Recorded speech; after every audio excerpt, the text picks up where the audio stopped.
The galaxy's most decorated military minds sat in stunned silence, their eyes fixed on the holographic projection hovering above the obsidian conference table. What they witnessed defied logic, shattered assumptions, and was rapidly transforming their carefully constructed worldview into rubble. General Kthar of the Saurian Dominion, a towering reptilian figure whose scaled hide bore the ceremonial scars of 100 victories, was the first to break the silence. "Play it again," he commanded, his guttural voice barely masking his disbelief. Admiral Zarella of the Cygnian Stellar Navy, her translucent skin pulsing with bioluminescent patterns that betrayed her agitation, nodded in agreement. "Yes, perhaps we've misinterpreted the data." Grand Master Forlag of the Valonian Ascendancy, the oldest among them, remained still. His crystalline exoskeleton reflected the troubled expressions of his colleagues as his compound eyes remained fixed on the hologram. The recording began again. The bridge of the Pathfinder-class deep space probe, a vessel believed lost decades ago in an unexplored, perilous region of space, appeared on screen. The footage was grainy, disrupted by static, but clear enough to see what had sent shockwaves through the Galactic Concordat High Command. The probe had transmitted one final data packet before falling silent forever. That packet contained sensor readings and imagery from a planet classified as Death World Category 10 by Concordat standards, Xylos Prime. A hellscape of extreme radiation, corrosive heavy metal atmosphere, constant seismic activity, and savage magnetic storms. No Concordat species could survive on its surface for more than minutes, even with the most advanced protective technology. Yet there they were, humans, not simply surviving but thriving, training, building structures, moving with purpose across a landscape that should have dissolved their flesh within seconds. "Impossible," Admiral Zarella whispered, her voice hollow with dawning horror. General Kthar slammed his armored fist on the table. "The sensors must be malfunctioning. The data is corrupted." But the Concordat's finest technical experts and scientists had already analyzed the data exhaustively. The sensors were functioning perfectly. The data integrity was uncompromised. The conclusion was inescapable. Humans, the relatively new, aggressive, technologically backward species that occupied a small corner of known space, were conducting operations on a planet that should have been immediately fatal to them. "Ow!" Admiral Zarella demanded of the holographic projection, as if it might answer. "Their protective suits appear rudimentary at best. They shouldn't even be able to withstand the atmospheric pressure, let alone the corrosion and radiation." Grand Master Forlag finally spoke, his voice resonating with crystalline harmonics that seemed more discordant than usual. "They are not merely surviving there. They are training there." The room fell silent again as the implications sank in. The humans, whom the Concordat had classified as a potential nuisance rather than a strategic threat, were willingly sending their personnel to a planet that the Concordat's mightiest warships wouldn't even orbit for fear of damage. What kind of species does that? And more importantly, what were they preparing for? Commander Xyler stood rigidly at attention as the members of the Galactic Concordat High Command peppered him with questions. A veteran of countless surveillance missions, Xyler was known for his cool demeanor and factual reporting. Today, however, there was a slight tremor in his voice that none of his subordinates had ever heard before. The Stealth Recon Unit Sigma 7 maintained position in high orbit around Xylos Prime for 72 standard hours, Xyler explained.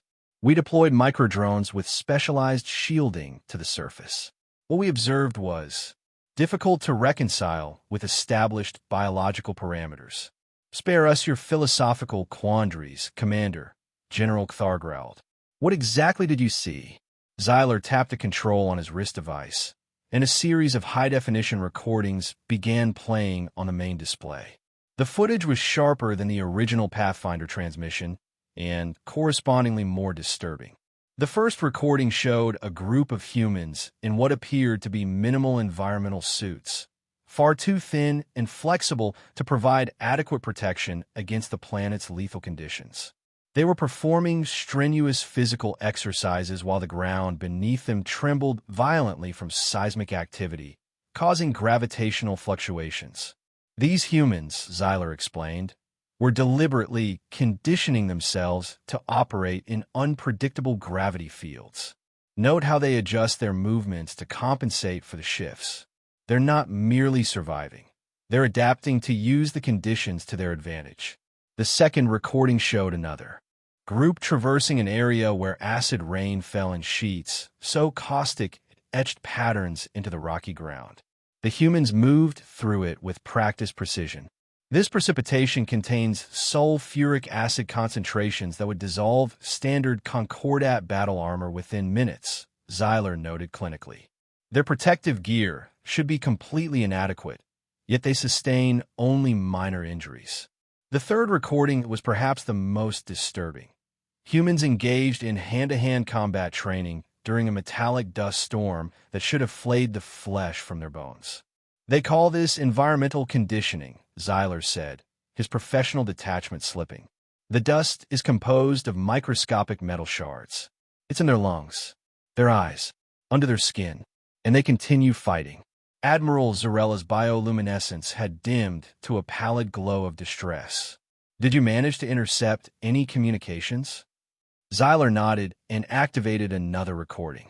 The audio was fragmented, heavily distorted, but certain phrases came through clearly enough. Welcome to Hell Week, recruits.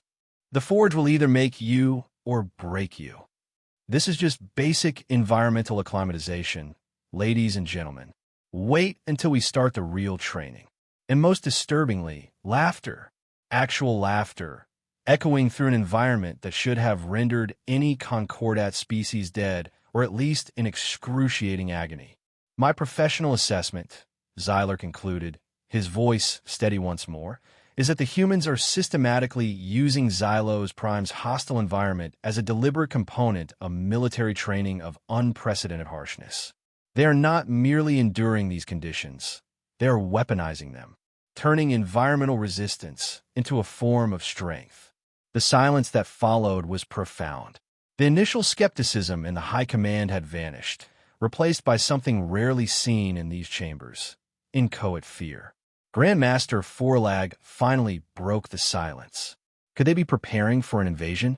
Using these death worlds as staging grounds? Unknown, sir, Zeiler replied. But there's something else you should know. Xylos Prime is not an isolated case. The High Command ordered an immediate review of all archival data on death worlds and unexplored space regions near human territory. The results were more shocking than anyone had anticipated. A holographic map of the sector glowed ominously in the command center, with red markers indicating confirmed human activity. Not one or two sites, dozens of them, each one a natural hell by Concordat standards. Cerberus 6, a toxic gas moon with crushing atmosphere pressure that should have collapsed human lungs instantly. Janus 4, a tidally locked world with one side perpetually scorched to hundreds of degrees Celsius and the other frozen in eternal ice. Tempest Prime, a planet with unstable magnetic fields, causing constant electromagnetic storms capable of frying unshielded electronic systems. How is this possible? Admiral Zarella demanded, her bioluminescence now pulsing in patterns indicative of extreme stress.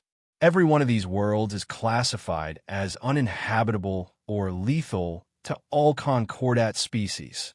The Concordat's chief xenobiologist, a Medusan named Dr. Nixael, whose gelatinous form undulated nervously within his containment suit, cleared his throat, or the Medusan equivalent thereof. We've been re-examining human biological samples obtained from previous minor border incidents, he said. Our findings are concerning. Humans possess cellular repair and adaptation mechanisms far beyond what we initially understood. When their bodies are damaged, they don't merely heal, they strengthen. Dr. Nixael projected a microscopic view of human tissue. Observe this muscle fiber. When subjected to micro-tears from stress, it rebuilds stronger. Their skeletal system actually increases in density when subjected to higher gravitational forces. Their blood can adjust oxygen-carrying capacity based on environmental conditions. They're essentially self-modifying organisms. General Kthar's claws dug furrows into the conference table. Are you suggesting they're evolving in real time? Not evolution in the traditional sense, Nixil corrected. But their bodies adapt at a rate that defies conventional biological understanding. And their psychology? He trailed off, clearly uncomfortable. What about their psychology? Forlag Presset. We've analyzed recordings of their interactions during these training exercises. Nixil continued. Their use of dark humor, their risk acceptance thresholds, their pain tolerance, all exceed standard parameters for sentient species. They don't merely endure suffering. They form social bonds through shared suffering. It's as if their entire species evolved under threat conditions that would have driven most sentient life to extinction. The implications hung in the air like a toxic miasma. The Concordats' military superiority had always been taken for granted. Their technology was more advanced, their ships more powerful, their weapons more sophisticated. But what good was superior technology if your enemy could survive, even thrive, in environments where that technology failed? They're preparing for war, General Kthar declared, his reptilian features set in grim determination. We must strike preemptively, before they've completed whatever this training is building toward. I disagree, Admiral Zarella countered. If they can operate in environments this hostile, a conventional military response may be ineffective. We need to understand their capabilities better before committing to action. Grandmaster Forlag had remained silent, his compound eyes reflecting the holographic displays as he processed the information. When he finally spoke, his crystalline voice resonated with a disturbing possibility. What if they aren't preparing to fight us at all? He said softly. What if they're preparing for something worse? Something that perhaps we've been fortunate enough to have never encountered? The chamber fell silent as the implication settled over the gathered leaders. The debate that followed was heated, with factions forming around different approaches. But amidst the arguments, a consensus emerged. They needed more information before deciding on a course of action. And that meant infiltration. Lyra wasn't technically a spy. As a Xylosian shapeshifter, her official designation was Anthropological Immersion Specialist. It was a euphemism, of course. The Xylosians' natural ability to alter their biomass and perfectly mimic other species made them the Concordats' most valuable intelligence assets. As she stood before the High Command, her body currently configured to its default crystalline humanoid form, she listened to the parameters of what would likely be the most dangerous mission of her career. You will infiltrate a human training facility known as Resilience Camp on Kepler 186F Prime, Grandmaster Forlag explained. It's one of their less extreme training environments, though still lethal by our standards. The planet features a carnivorous ecosystem and high-toxicity flora. My cover story? Lyra asked, her voice melodious yet precise. You'll pose as a human washout from a more rigorous program, reassigned to support logistics, Admiral Zarella said. Our intelligence suggests this is common practice among humans. Those who fail at higher levels of training are often repurposed rather than discarded. General Kthar stepped forward, towering over Lyra. This is not merely a reconnaissance mission. We need to understand why they're doing this. What threat could possibly justify such extreme measures? Are they preparing to move against the Concordat? Or is there something else? Lyra nodded, absorbing the nuances of her assignment. How long will I have before extraction? 30 standard days, Forlag replied. Any longer increases the risk of detection exponentially. Your neurotransmitter has been calibrated to send encrypted burst communications during the planet's electromagnetic storm cycles, when a human's equipment is likely to be compromised. And if I'm discovered? Lyra asked, though she already knew the answer. The Concordat will disavow all knowledge of your mission, Kthar stated flatly. Extraction will be impossible. You will be on your own. Lyra acknowledged this with the slightest incline of her crystalline head. She had never failed a mission before. She didn't intend to start now. "One final question," she said. "What form shall I take for this mission?" Admiral Zarella activated a holographic projection of a human female. This configuration should be optimal. A human female of mixed ethnic background, phenotypically ambiguous enough to avoid raising questions about specific Earth origins. Average height and build, with visible physical conditioning consistent with military training. Lyra studied the form carefully, then began her transformation. Her crystalline structure liquefied, shifted, reformed.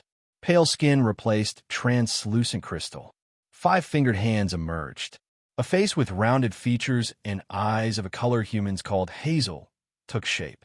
Within moments, a perfectly ordinary-looking human stood before the high command. "How do I look?" Lyra asked, her voice now matching human female vocal patterns exactly. General Kthar looked momentarily unsettled. Xylosian transformations were always disturbing to witness, no matter how many times one had seen them. "Convincing," he said gruffly.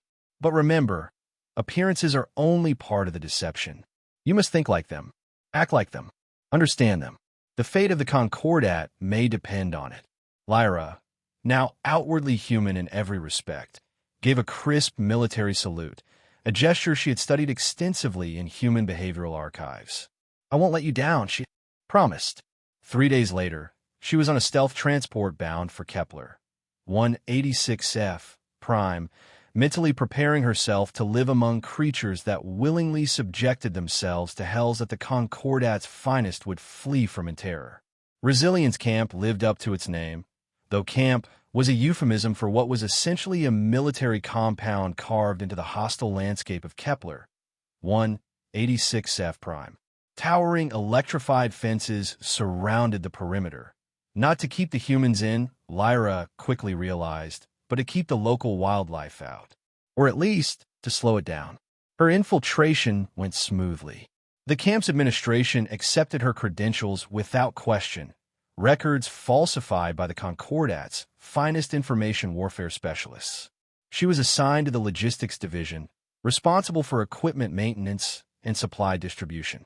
It was the perfect position for gathering intelligence. What she witnessed in her first week exceeded the High Command's worst fears. The normalization of death and injury was perhaps the most shocking aspect. During her 3rd day, a trainee was mauled by a lion-sized predator during a jungle navigation exercise. The human lost an arm.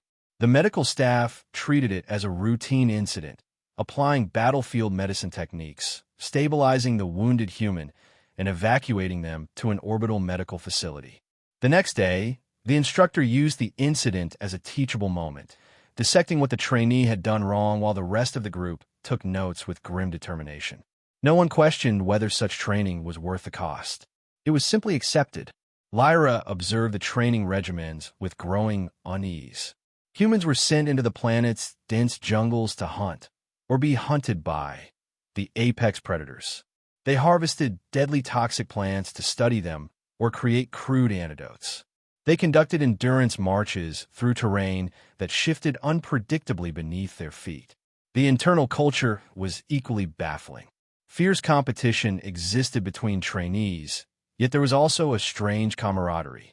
They constantly made jokes about death and pain, gallows humor, they called it.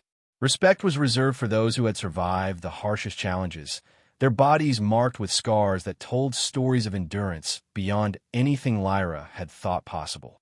Most disturbing were the fragments of conversation she overheard during rare rest periods. The instructors and veteran trainees never mentioned the Concordat or other species.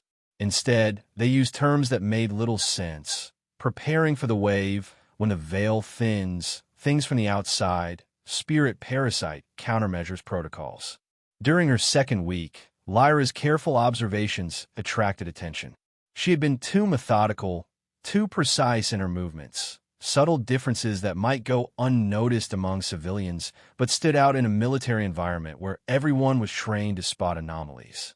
Sergeant First Class Eva Gunny Rostova, a training instructor with gray streak hair, a collection of impressive scars, and one cybernetic eye, cornered Lyra while she was inventorying survival packs. "You're different," Rostova said without preamble, her cybernetic eye whirring softly as it focused on Lyra's face. "I've been watching you." Lyra maintained her cover. "Ma'am? I'm not sure what you mean." Rostova smiled, but there was no warmth in it. "Let's cut the crap, shall we? You move wrong. You smell different after the acid rain. You process information like you're running calculations. You're not human." Lyra tensed, preparing for fight or flight. Her hand inched toward a concealed weapon, a last resort she'd hoped never to use. "Relax," Rostova said, noticing the movement. "If I wanted you dead, you'd be dead already." "What do you want?" Lyra asked, abandoning the pretense but maintaining her human form. Rostova leaned against a stack of supply crates. "You're Concordat, aren't you? Some kind of shapeshifter. Xylosian, probably. You're here because your people finally noticed our little training facilities and pissed yourselves in fear." Lyra said nothing, which Rostova correctly interpreted as confirmation. "Here's what's going to happen," Rostova continued. "I'm going to tell you something, and you're going to take it back to your commanders. Then I'm going to create a distraction that allows you to escape. Because as much as I enjoy watching you fumble through human mannerisms, your presence here is a liability." Rostova stepped closer, her human and cybernetic eyes both fixed on Lyra with unsettling intensity. "Your games with the Concordat are nothing," she said, her voice low and deadly serious. "There are real monsters out there, in the void between stars and between dimensions. We don't train here to fight you. We train so that when they come, at least someone will fight back. Tell your generals that." Lyra found her voice. "What are you talking about?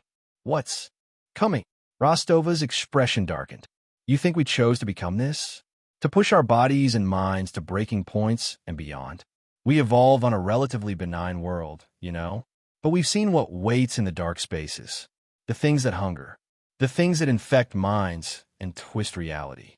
The things that consider sentient life nothing more than resources to be harvested or vessels to be worn." She tapped her cybernetic eye. "A loss this fighting something your Concordat has never encountered. Or if you have, you didn't survive to record it. We call them threshold entities. They exist in the spaces between dimensions, and they breach through occasionally. More frequently lately. Why haven't we detected these entities?" Lyra asked, skepticism warring with the undeniable sincerity in Rostova's voice. "Because they don't want you to," Rostova replied simply. "They're subtle until they're not. By the time most species realize what's happening, it's too late. We've had a few small incursions over the centuries, myths and legends of monsters and possession. But about 70 years ago, we had a major breach. Nearly lost a city before we contained it." She paused, then added, "That's when we started these programs. Realized that standard military training wasn't enough. We needed soldiers who could function in environments no sane species would even visit. Because the entities create environments just like these when they begin a full invasion." Lyra's mind raced, struggling to process this information. It seemed fantastical, and yet it explained so much. The extreme nature of the training, the cryptic references, the acceptance of casualties that would be unconscionable in conventional warfare. "Why are you telling me this?" Lyra finally asked. Rostova's lips curved in a grim smile. "Because I'd rather have the Concordat as nervous allies than ignorant enemies when the wave hits. And it will hit. We've detected dimensional thinning throughout this sector. 5 years, maybe 10, before a major breach." She checked her wrist device. "Now, in exactly 3 minutes, there's going to be a containment failure in the predator pens. During the chaos, you should make your way to the southern perimeter. Security will be minimal. Get to your extraction point and get this information back to your people." Rostova turned to leave, then paused. "And Xylosian? Tell them we don't want their territory or their resources. But we could use their help when the time comes. If they're willing to step outside their comfort zones." 3 minutes later, alarms blared throughout the camp. Lyra moved through the ensuing chaos with practiced ease, making her way to the southern perimeter as instructed. As promised, security was light. All personnel had been diverted to contain the accidental release of 3 apex predators into the main compound. As she slipped into the dense jungle beyond the fence, Lyra glanced back once. Through the commotion, she caught a glimpse of Sergeant Rostova directing the response team, her face set in a mask of practiced concern. For the briefest moment, their eyes met across the distance, and Rostova gave an almost imperceptible nod. Then Lyra was gone, racing through the hostile wilderness toward her extraction point, carrying information that would forever change the Concordat's understanding of both humanity and the universe they all inhabited. In the obsidian-walled chamber of the Concordat High Command, silence reigned as Lyra's final report was displayed for all to see. Her mission had been a qualified success. She had gathered the intelligence they sought, though her cover had been compromised. Unexpectedly, this compromise had yielded the most valuable information of all. Threshold entities, Admiral Zarella murmured, her bioluminescence pulsing in patterns that conveyed deep disturbance. Beings from between dimensions. It sounds like the ravings of a primitive culture steeped in superstition. And yet, Grandmaster Forlag countered, it explains the otherwise inexplicable behavior of the humans. Their willingness to endure environments that would kill any rational species. Their preparation for combat scenarios that exceed anything we would consider necessary for conventional warfare. General Kthar, who had been a most vocal advocate for preemptive military action against the humans, now sat in brooding silence. Finally, he spoke. Could this be elaborate deception? He asked. A ploy to prevent us from recognizing their true intentions? Lyra, still maintaining her human form from a mission, a precaution in case she needed to return, shook her head. The conviction of the human instructor was genuine. Moreover, I observed training exercises specifically designed to resist mental influence and what they termed reality distortion. These have no practical application in conventional warfare, but would be logical countermeasures against entities that manipulate perception. The holographic display shifted to show snippets of training footage Lyra had managed to record. Humans wearing strange devices that delivered mild electric shocks when they showed signs of succumbing to hallucinations. Others training to identify subtle environmental anomalies that indicated dimensional thinning. Still others practicing combat techniques against opponents that seemed to bend and distort in unnatural ways. There's more, Lyra continued. I managed to access some of their historical records. There are incidents described throughout human history that match the characteristics of these threshold entities. Mass hallucinations, inexplicable behavior changes in isolated communities, reports of impossible creatures, all dismissed as superstition or mental illness by their mainstream science, but meticulously documented by certain military and scientific organizations. Admiral Zarella's luminescence had dimmed to a troubled glow. If this is true, and I'm not yet convinced it is, then the strategic calculus changes entirely. The humans aren't preparing to attack us. They're preparing for something far worse. Something that we may also face, whether we're prepared or not, Forlag added gravely. General Kthar slammed a clawed fist on the table, causing the holographic display to flicker momentarily. So what would you have us do? Cower in fear of these supposed entities based on the word of one human instructor and the paranoid training regimens of a species we barely understand? No, Forlag replied calmly. I would have us investigate further, verify what we can, and perhaps open diplomatic channels with the humans. Kthar's scales flushed with the Saurian equivalent of indignation. Diplomacy? With a species that trains on death worlds for combat against interdimensional monsters? Have you lost your crystalline mind, Forlag? Consider the alternative, Forlag countered.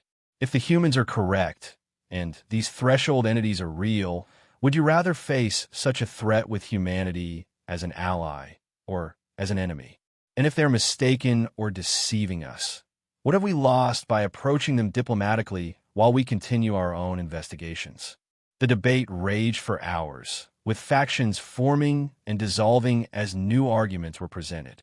But ultimately, Grandmaster Forlag's counsel prevailed.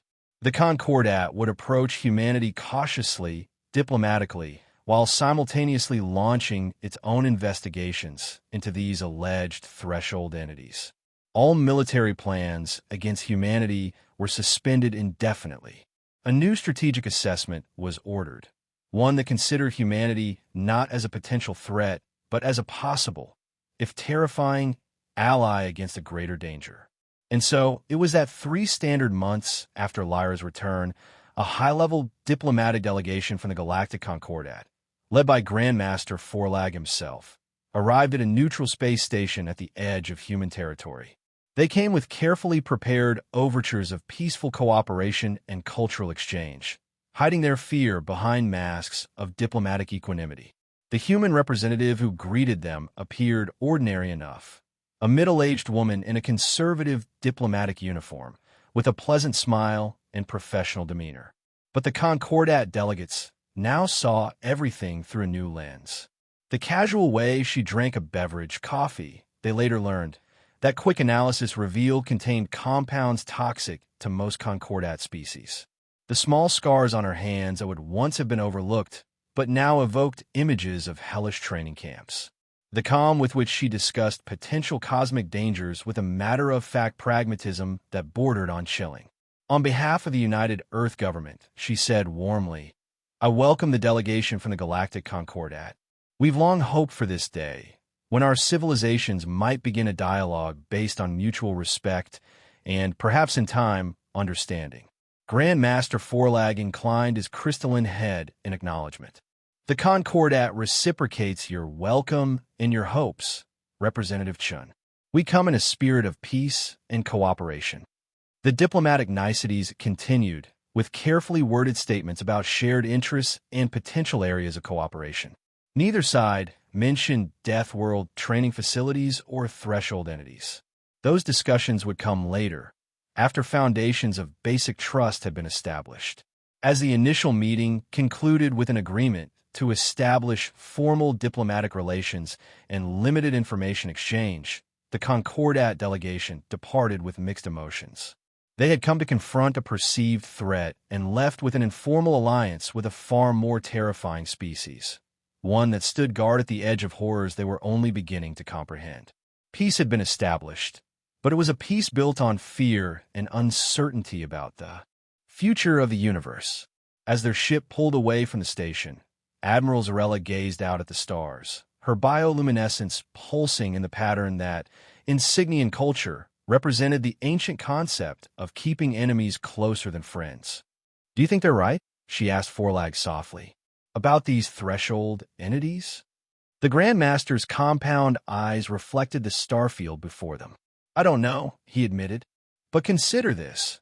Either the humans are correct, and we face an existential threat beyond our comprehension, or the humans themselves are so inherently terrifying that they train in environments that would kill any rational species, just to be prepared for hypothetical threats."